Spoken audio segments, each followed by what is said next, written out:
এখানে টাফ হবে। Pakistan, with due respect, Pakistan আর ইন্ডিয়া একটা। ইন্ডিয়াতে ডিফারেন্ট, ইন্ডিয়ার বাইরেও ডিফারেন্ট। সবে শুরু হলো তো। না না, আমার কোনো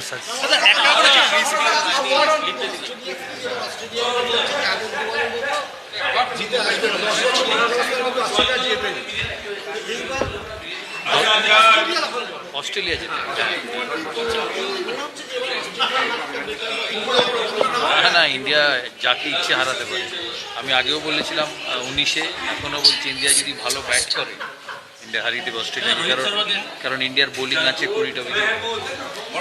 একটা ব্যাপার হচ্ছে যে ইদানিং দেখা যাচ্ছে যে ইন্ডিয়ান টিম স্পিন বোলিং এর ক্ষেত্রে একটুখানি মানে খেলার ক্ষেত্রে আর কি ব্যাটসম্যানরা একটুখানি হয়তো স্ট্রাগল করছে। বাংলাদেশের স্পিন বোলিং অ্যাটাকটা ভালো, ম্যাচ হচ্ছে চেন্নাইয়ে যেখানে হয়তো অনেক সময় স্পিনারদের সাহায্য হয়, তো সেই জায়গায় দাঁড়িয়ে আমি জানি না উইকেট কেরম হবে,